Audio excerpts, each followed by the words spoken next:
This is ABC New South Wales here with Paul Turton. Have you ever considered a career change, by the way? Would anything induce you to swap the meeting room, say, for the classroom? Well, as the school gates opened for Term 3 today, there were some new faces amongst the crowd. The state's first mid-career teachers have had their first day of their new job in New South Wales public schools. You may have heard about the Mid-Career Transition to Teaching program, which was implemented by the government to recruit and retrain professionals as teachers of high demand subject areas.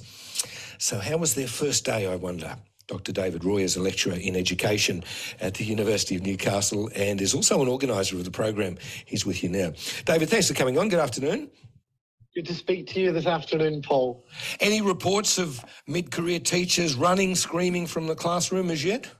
Well, no. What we basically have is we have individuals who have chosen to, I guess, leave their past careers and take a stab at becoming teachers. And they're basically doing the MTeach degree course, where people have been doing this in the past before, moving into the teaching career from a previous occupation.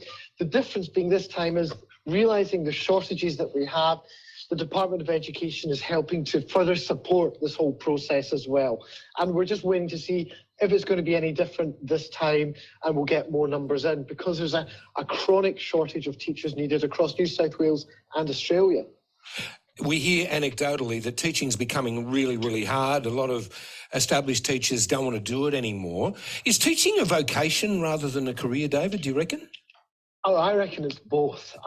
Those who stay in it realise that it is vocational, that you love the job. I qualified as a teacher 32 years ago, and I still was excited on Sunday night getting ready to teach students here at the university yesterday in their courses. It's a thrill to do.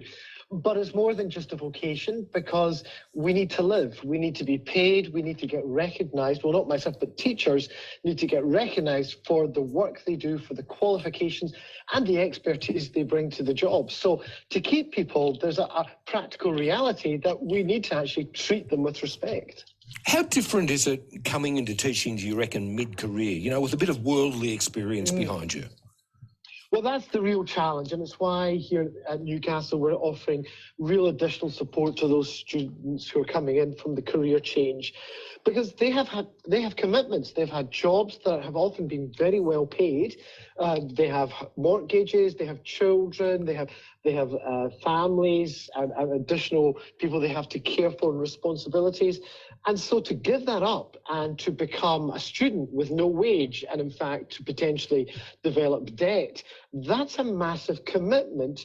And then we have a society that we all agree doesn't pay teachers the wages they deserve and adds on additional workload on top of teaching, where the teacher is the psychologist, the teacher is the social worker, and is taking on every responsibility and role that society has almost negated to itself. So it's a massive responsibility, a large commitment, and I do take my hats off to those individuals.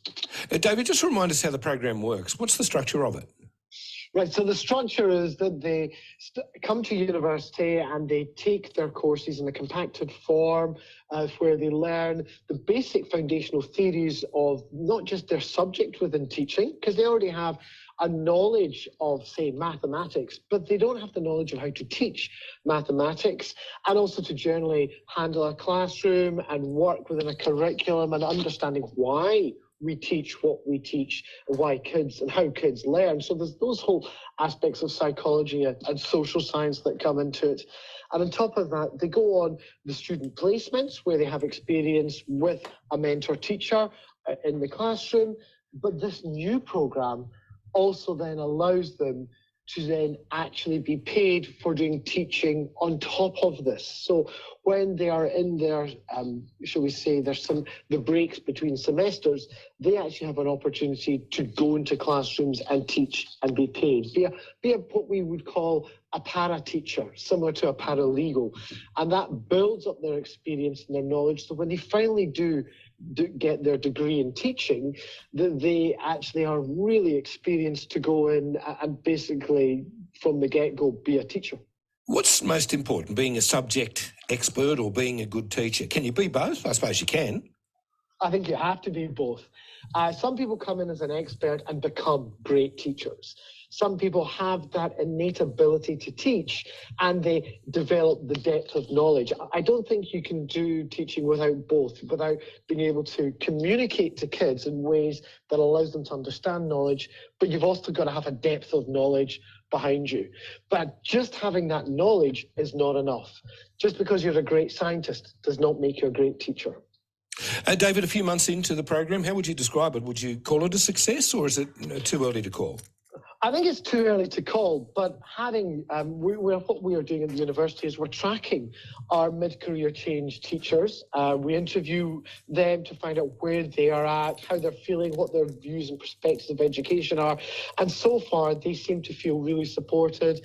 So far, they seem to feel quite encouraged in how they're developing in the program. And we always find that once they've been into the classroom, that we really get to see whether they're going to sink or swim, whether this is going to be the career change they need.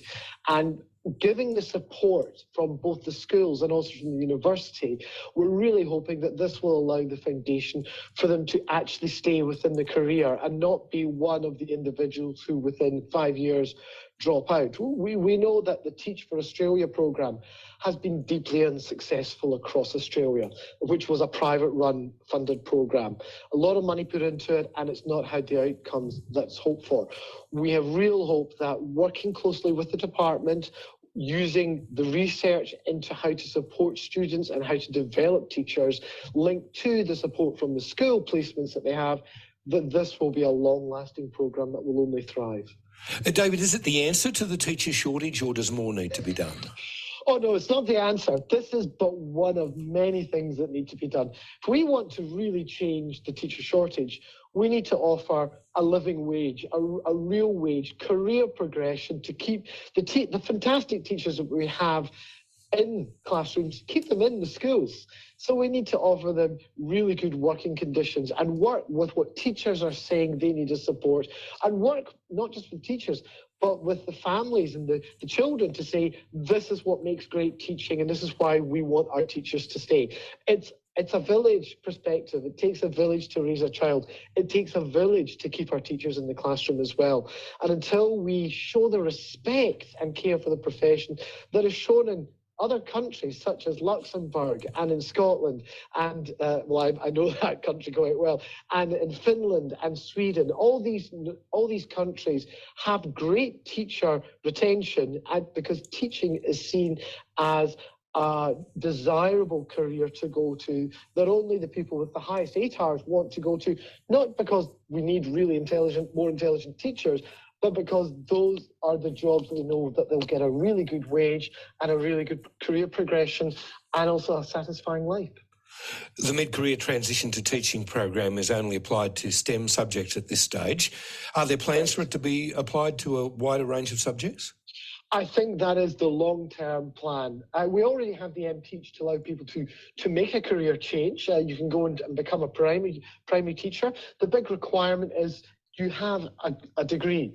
Teachers are highly qualified people, and to become a teacher, you need to have a degree. So to come into this kind of 18-month program, you need to have a degree under your belt before you come in. And yeah, I just think it could only but grow and be successful. I have real hope for it, Paul. David, nice to talk to you. Thanks for coming on. As always, anytime, Paul. David Roy teaches the teachers at the University of Newcastle. Would you